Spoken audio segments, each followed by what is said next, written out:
weeks after the showdown between Israel and Hamas, another confrontation is looming. This one not military but diplomatic. The battleground, the UN, that's where Palestinians are looking to outmaneuver Israel and be recognized as an observer state.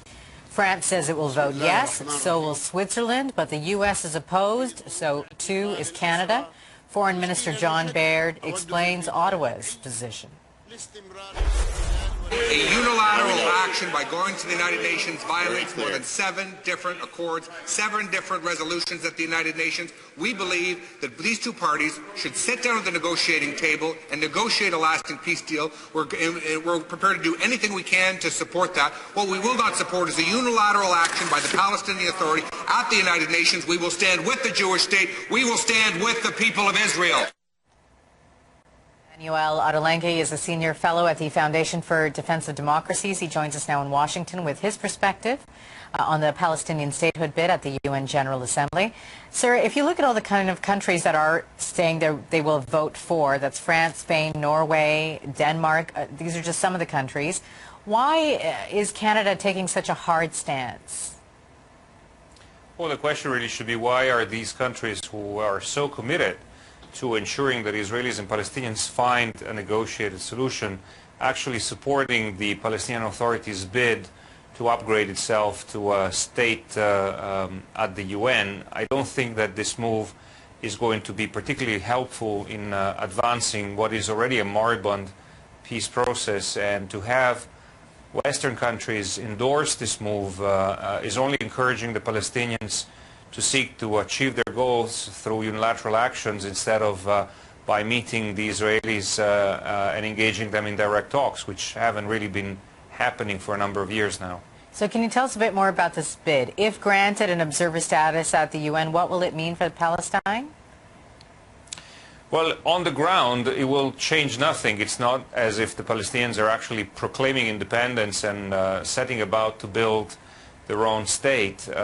What it will change is that once the PLO is recognized as a state and Palestine becomes recognized as a state within the UN, Palestine then can apply to become a member of a variety of international organizations, and that will enable the Palestinians to pursue in a much more active and aggressive way a strategy of delegitimation against the State of Israel, which they have already tried to pursue through proxies and friendly countries over the years. The Palestinian Authority will, for example, be able, as a state, to try and take Israel to the International Criminal Court. That's just one example. And therefore, I think that the move is not very conducive to promoting peace, because it basically gives the Palestinians an additional tool to go after Israel and to corner Israel. And you can imagine the response and the reaction of the Israelis. It will put them in a very difficult position, and it will not be encouraging anyone among the forces of moderation in Israel to reach out to the Palestinians for a deal. Can you tell us how this will affect the relationship then between the United Nations and countries that oppose it?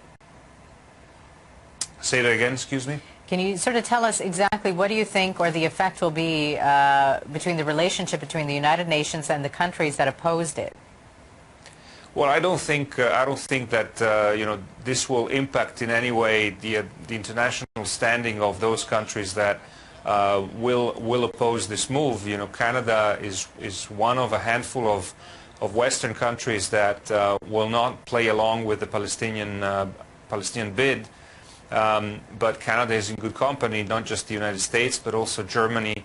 And I doubt that all the European Union member states will eventually go along with the ones who already have declared their support for the Palestinian bid. So the point really is that the Palestinians have a guaranteed majority inside the United Nations General Assembly by virtue of the fact that they get the support of the Islamic countries and the non-aligned states. But the moral endorsement of Western democracies is very important to the Palestinians, because it grants them a certain legitimacy for these actions which they otherwise would be lacking. It's also very important because these countries in the West are the most important financial donors to the Palestinian Authority, They are the lifeline for the continued survival of the Palestinian Authority right now. So when countries vote against it, they send a very, very strong message and make it very clear that this is not the way forward. Okay, Emanuele, thanks so much for joining us.